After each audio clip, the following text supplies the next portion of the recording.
पारदर्शिता का अभाव है ही। पूछताछ हो रही है, हेडलाइन मैनेजमेंट हो रहा है। दो लोग जो राजनीतिक रूप से परेशान हैं, हमारे माननीय प्रधानमंत्री जी और माननीय गृह मंत्री जी की, उनकी परेशानी को टोन डाउन करने का प्रयास हो रहा। ये सारी चीजें थोड़ी देर में साफ होंगी, लेकिन ये स्पष्ट है, आप देख लीजिए, सब हमारे कार्यकर्ता नहीं है। बिहार में एक स्वतः स्फूर्त उभार है और लोग जान रहे हैं कि वेंडेटा पॉलिटिक्स की जो हद पार की है ना मोदी जी और अमित शाह जी ने, इनकी शुरुआत उन्होंने की, खात्मा कोई और करेगा। कल लालू यादव जी को, आज तेजस्वी यादव, उधर झारखंड में हेमंत सोरेन।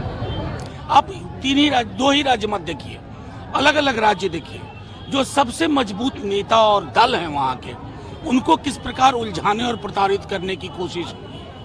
तो मोदी जी और अमित शाह जी की गुजरात से यही पॉलिटिक्स रही थी। वो इस पॉलिटिक्स को देश पे लागू करना चाहते हैं। हर दवा की एक एक्सपायरी डेट होती है, इनकी राजनीति का भी एक्सपायरी डेट बहुत पास है। सरकार की इसके बाद जिस तरीके से कंटिन्यू 2 दिन से आप लोग से, उन लोगों से पूछताछ हो रही है, क्या कोई देखिए गिरफ्तारी की? गिरे हुए लोग सरकार क्या गिराएंगे? मैं सिर्फ इतना कहता हूं, गिरे हुए लोग विचारधारा से कोई ताल्लुक नहीं। चूंकि तेजस्वी जी ने लंबी लकीर खींच दी, आप परेशान हो गए। यही केस क्या है साहब, क्लोजर में था।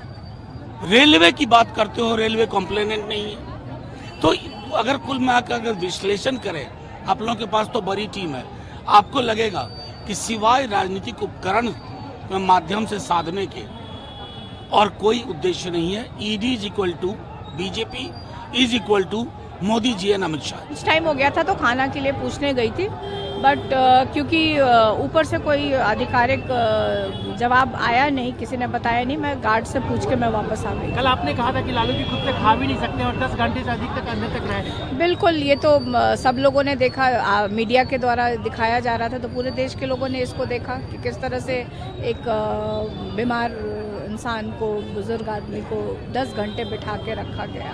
उन्होंने कुछ कल खाना पीना खाया था या कि नहीं खाया था? मैंने पूछा तो कहा कि थोड़ा सा ऐसे ही ले लिया था और चाय उन्होंने पिया था। परेशान दिख रहे थे जब वो निकले बहुत। बिल्कुल, एक एज हो गई है जो उनको आराम दिन में करना था, वो नहीं उनको मिला। कंटिन्यूअस कुर्सी पे बैठे थे, पूछताछ चल रही थी, तो परेशानी तो हुई होगी। तेजस्वी जी को भी आज बुलाया गया, अभी तक पता नहीं चल रहा है कि आज भी कितना लेट होगा, कब तक वो ईडी से निकलेंगे वो? देखिए, जब हमारे पिताजी को, बीमार इंसान को, और उनकी उम्र का भी ध्यान इन लोगों ने नहीं रखा, उनको करीब 9:30 बजे छोड़ा गया, तो ये तो नौजवान है, युवा है, तो इसको देखिए कितनी लंबी समय तक के लिए पूछताछ के लिए रखते हैं। बगल के राज्य झारखंड में भी इसी तरीके से पूरा हलचल मचा हुआ है हेमंत सोरेन को लेकर, देख रहे हैं जो भी हो रहा है। नहीं, ये मतलब मुझे लगता है कि प्रधानमंत्री जी काफ़ी डरे हुए हैं 2024 के चुनाव को लेकर, मद्देनजर लेकर के। जिस तरह से बिहार में हुआ, मैंने कल भी कहा था कि हमारे बगल के राज्य झारखंड में भी, वहाँ की भी यही करने की कोशिश हो रही है, उनको डराने की कोशिश की जा रही है। पहले उनको कि आप हमारे साथ मिल जाइए, और वो शायद नहीं मिल पाए हैं, इसलिए वो इस तरह की कार्रवाई